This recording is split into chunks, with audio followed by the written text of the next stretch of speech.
Welcome back to Just Talking. We have a great and special guest for us today. We have none other than Sue Buske, who's the consultant of community media. Sue, nice to see you today. Good to see you again. Well, let's talk about community television, public access, the whole nine yards. Let's go back to the beginning. How did you get involved or knew about public access? Well, I was kind of involved from the very very early days. And actually, I was in the Midwest. I was in my first contact really with community with access. It was when I was in Dubuque, Iowa. I was working. I had come out of graduate school at UW, and I had no job. I was a music teacher, and I got plugged into a program to make a show for the Iowa Instructional Media Center about what was happening in the schools. And then my boss at this media center said, and this was like a regional media center that served schools. Didn't have anything to do with cable directly at all. Okay. Um, and she helped me apply for a grant at NYU and New York University School of the Arts at the Alternate Media Center. And I was one of 8 people from around the country who initially got involved through that program at NYU. Now, before that, now this is 1973, it's a long time ago. But before that, I mean, we had access going on very in a very unstructured way all over the country, but it wasn't organized. People didn't know what the other guy was doing. So the purpose of the program at NYU was to sort of get 8 or 9 people around the country starting to work in making local storytelling and doing local programming, and then connect with each other. So that's where my origin story really is that it's starting way at the very very beginnings of what we now call public education and government access or community media. Well, let's talk about George Stoney. I know he's part of the history of PEG, public, like you said, public educational governmental. Who was George Stoney and how did he play a part in public Well, access? George was key to my involvement. George he's a documentary filmmaker. He had been involved in documentary filmmaking. He taught at NYU. He connected to the Challenge for Change program in Canada in the late 60s. And what they did there was they brought the concept of using media, and particularly film and very early open reel video, into situations to help diffuse disagreements between people. So it's very much a social change kind of thing, but that's kind of what his documentaries had always been about. So when he went back to NYU, this concept of sort of a good example of the Challenge for Change thing was you have a mine and you have the workers at the mine. And the workers want raised and they want better working conditions. So they would go in and they would videotape or film, in this case, the workers saying, we want better working conditions, blah, blah, blah. They showed it to the bosses. They would record the bosses reacting to the workers talking about this and take that back to the workers. And then it opened lines of communication. So it was all really about sort of using film and media tools to help improve things at the community level. That concept was then brought back to the States by George George and a person named Red Burns started the Alternate Media Center at NYU. So that's George's beginnings. He's a documentary filmmaker, saw film and media and video as a way of having local storytelling and so forth. And so that's a very quick summary of George's involvement. George has got documentary films in the National Archives. He's a very, very honored documentary filmmaker.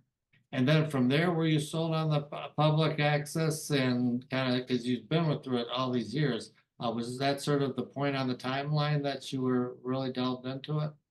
I mean, I love the work. I had not been trained in this field at all. I have a degree in music. I was a music teacher. And yes, I really fell in love with the ability to use media tools for local storytelling to show what's going on in the community, whether it's a parade, whether it's activities. I can remember when I was in Dubuque, Iowa, which is where I really started with all of this. We would do things like the Five Flags Civic Center opened when I was there way back in the 70s.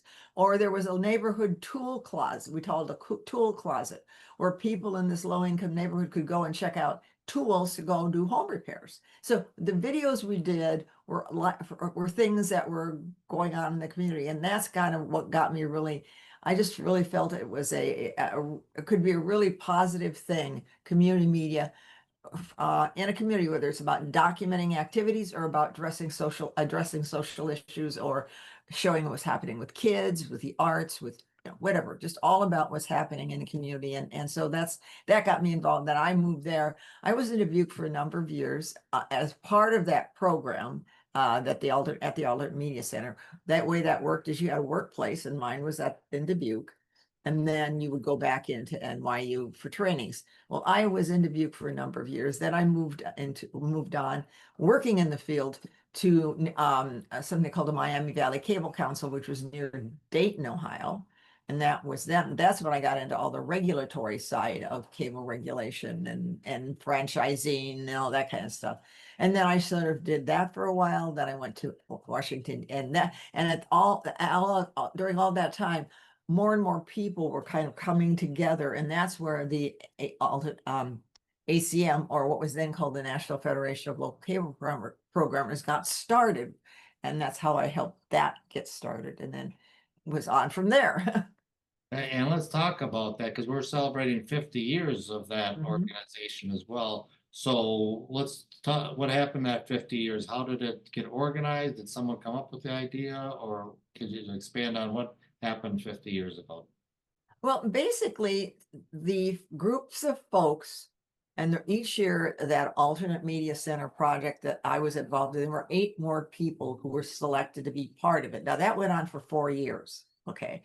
But as I worked in Dubuque, as an example, I found out about people in Wisconsin, Trempealeau County project, okay? Or I found out about people in Minnesota. So we started to talk to each other. So over that 4-year period where the formal structured program I was involved with at the Alternate Media Center was going on, there was all this networking started. And when the grant project at the Alternate Media Center was to end, George, who was the founder of this, said, "Hey, if you guys value this, and you need this program, it's a grant fund, it's going to end. If you want this to continue, you need to continue it yourselves." And he said that to the groups of us who were involved. So at that point, then we decided to start an organization, and that organization was the NFLCP, which is now, it's rebranded to be the Alliance for Community Media. But that's how NFLCP got started, and community media got really started to organize, okay, over that period of time. So that's the beginning of the 50 years, but we're actually more than 50 in many ways. It's the incorporation of the organization that's 50 years old, but it was started informally even before that for a number of years. Wow, my hat's off to you, because when George said the program's ending, everyone could have says, okay, end of that, but it was good that you guys came together and it worked. So you were what, the first executive director of the organization? Okay, Yeah, I was the first ED. I did that for a number of years on a volunteer basis. oh, And then in 1981, we finally had money to hire me to hire an ED, and then I was hired. So I started in 78 on a volunteer, even before that on a volunteer basis, and then actually got paid in 81, so I didn't have to have another job. So it would be actually my full-time job. now, sometimes you hear the FCC. Does the FCC play a part in public access, or are they totally separate? The FCC, the Federal Communications Commission, is the national regulatory agency for telecommunications in the United States. Their job is they have certain authorities that have been granted to them to deal with cable and telephone and other telecommunications providers. And so the FCC established, for instance, Congress would establish rules under, let's say, the 1984 Cable Act it's FCC would have some role in some cases in enforcing those rules that Congress established. So FCC is simply a federal regulatory agency that oversees, under the rules of the law, cable, telecommunications, etc. And the reason I bring that up, they gave an excellent book at the Alliance for Community Media this year, and they gave a neat timeline in the center. And I bring that up because there's a case, Midwest Video versus Right. FCC in 1979. If you could explain that. Basically, that rule, that lawsuit basically challenged the right under the First Amendment of local governments being able to require access channels. The cable companies said, hey, you requiring us to have channels for local programming, that violates our rights as the cable company, because it's this franchise agreement is you can't tell us what we can do, can put on, and what things you're making us provide these channels free for the community to use. That's what it was all about. Okay. At its core, that's what that lawsuit was all about. And basically, even though there wasn't a great outcome, the pendulum had moved. And then with the 1984 Cable Act, that's when Congress said, hey, you could require access channels. And it wasn't just the FCC saying, it was Congress was saying you could require access channels, you could require funding, etc. Okay. You know, when I came in the mid-90s, there's the 1996 Act, I believe. Do you recall what that was all about as well? Yeah, again, it was an enhancement of the different rules and procedures that local governments and had to abide by, and cable companies had to abide by with regard to the provision of access of cable services in a community. Should, as communities or access centers, be in contact or call their legislator or their local politicians, aldermen or senators to keep public access going? Well, I think the best way to keep public access going is to, number one, make sure that if your congressperson is having a meeting in your city or town or county, go and cover it. Put it on, gavel to gavel, and then go up and let them know when it's going to go on, and then follow up with them. So but it's by building a line of communications between whether it's city councilmen or state representatives, assemblymen, senators, whatever, select board, depending on the state, they all have different names. Okay. Um, uh, Build a working relationship with them, that they know who you are. They know that you're putting on the city council meetings, or you're coming in and covering an event that they may be sponsoring or whatever. Then when a bill is introduced that might be detrimental to access, like then there's constantly bills, and there's 2289 and a number of us. And then when you need to speak to them about the fact that this hurts what you do as community media centers or as operators of public education or government access channels, they already know who you are. You may have actually videotaped an event that they did. So you're not walking in cold. So yes, you need to be involved. And really from the very get-go, covering things that are going on, that elected official may be involved in. And then when we have emergency, you can go to them and you say, hey, this bill that's been introduced in Congress, or this thing that the FCC is trying to do, is really going to harm the community and the services we provide to the community. That's the sort of those multiple tiers of engagement that everybody should be involved in. How does the franchising affects public access? So one of the things that happened up until the early 2000s, all but 4 states in the United States, it was the franchise that was granted to the cable company by the local city or town or county. The reason for that was it was the cable company was putting its wires on the poles locally or where the underground utilities are, and that's local public property. And the city or the county is responsible for that property, taking care of it, but also giving people access to it. Okay. That's the core of what a cable franchise is all about. It is the cable company is a tenant on the public's property.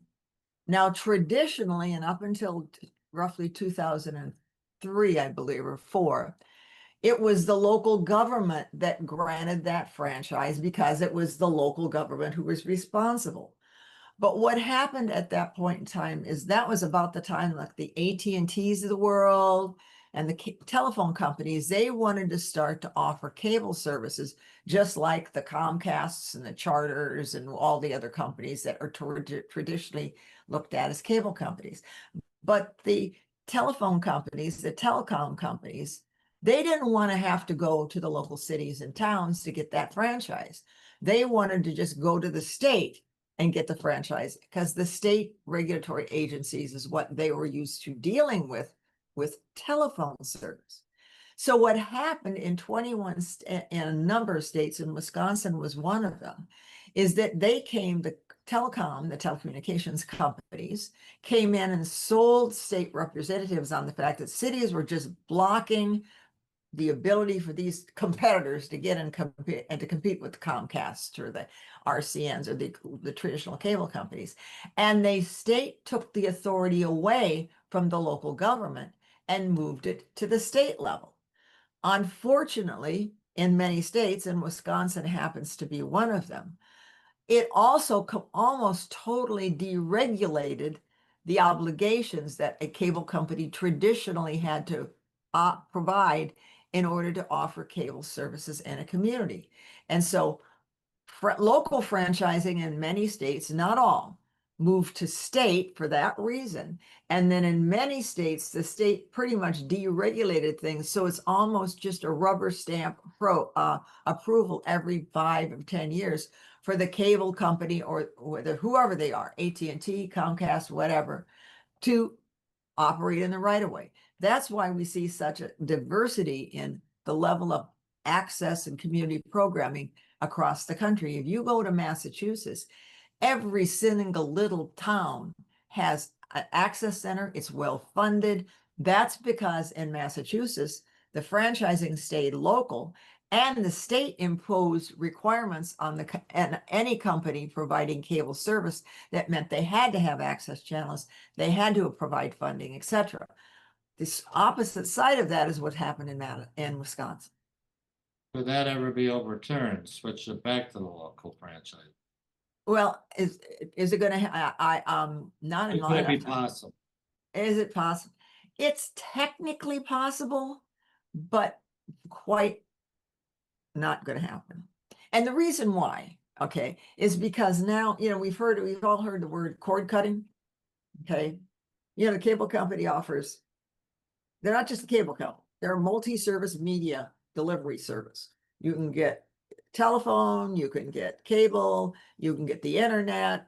And so it's not really cord cutting, it's cord splitting. It's the same wire, just multiple services delivered on that wire. All right. Because of that, the law is terribly out of date. The law right now is siloed. Cable is one thing. You can't hardly do anything with information services or a telecommunications provider. So, but to solve the problem at the end of the day, in the perfect world, you'd have a change at the law at the federal level.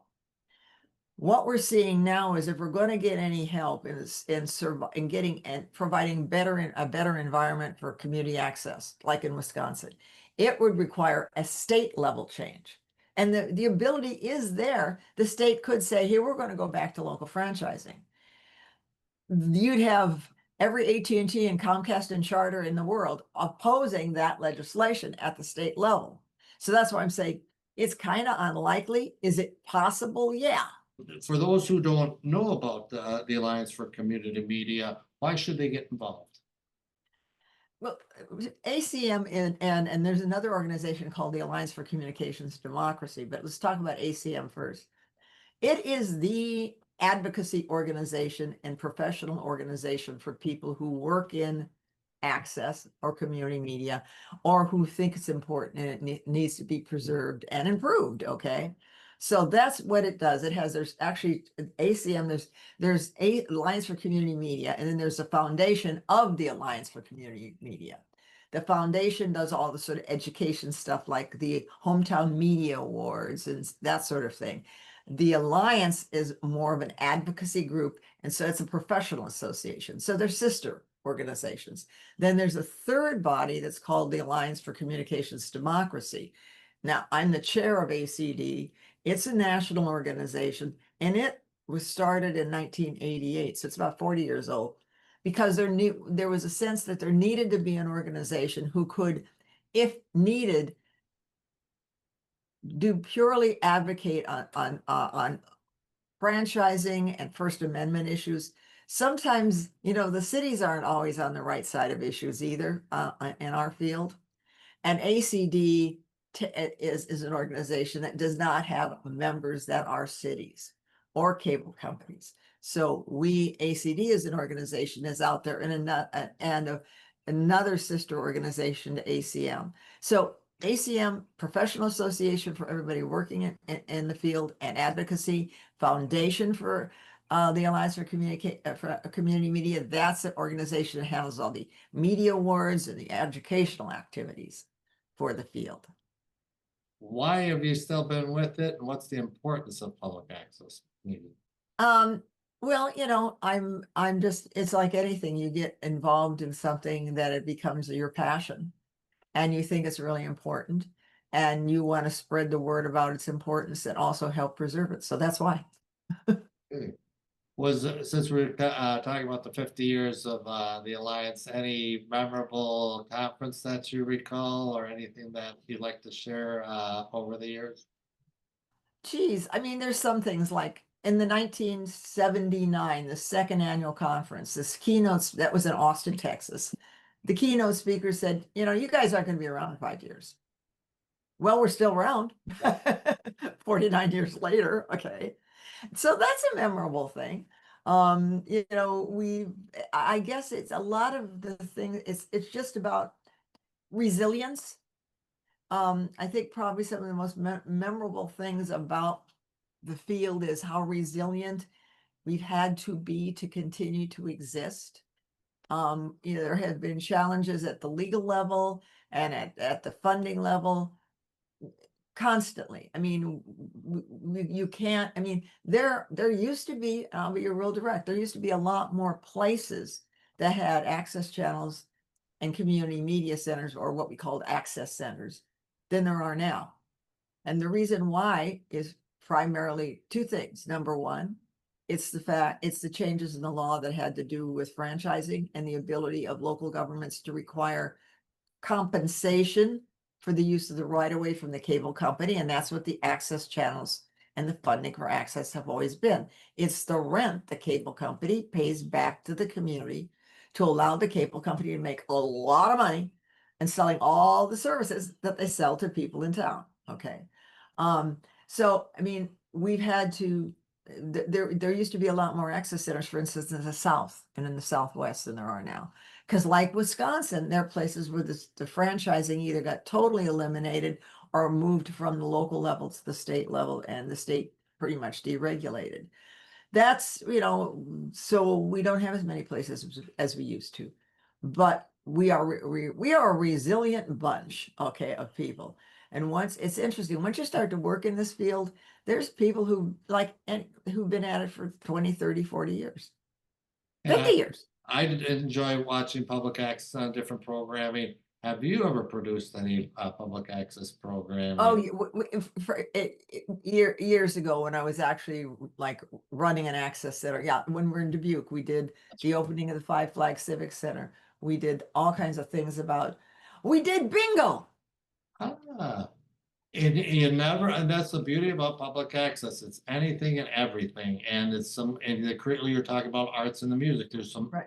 It opens up so much creativity in the community that people may not know of, and so, or that people have produced on their own, can submit to the public access station. Right. I mean, it's really interesting how things have evolved. But yeah, you name it, everything from documenting an event to doing a show about like the tool closet in Dubuque. When I was in Ohio, we did all kinds of different things because we served a whole bunch of different cities in that particular project. So you kind of name it, I've done it. It was years ago, because I've been much more into the sort of the advocacy and the management and the and the franchising stuff and just helping spread the word.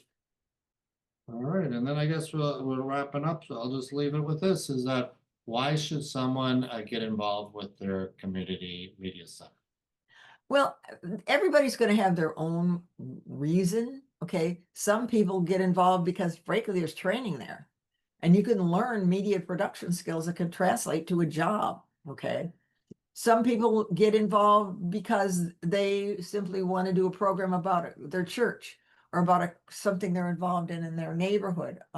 Some people get involved because they just think it's important that that programming is there and that they want to view it and they want to see what's going on. So the reason somebody gets involved kind of is going to vary from place to place. But at the end of the day, it's about localism and being very local and about and supporting the development of things in the community, whether you're viewing it or you're learning how to do it so you can get a job. Just a lot of different reasons. Well, Sue Buske, may I say it's just been an honor talking with you this after hour. It's just went so fast, and we again congratulate you on your all work and your participation in keeping community media going. Thank you so much for Hey, coming. it's been fun and it will continue to be fun.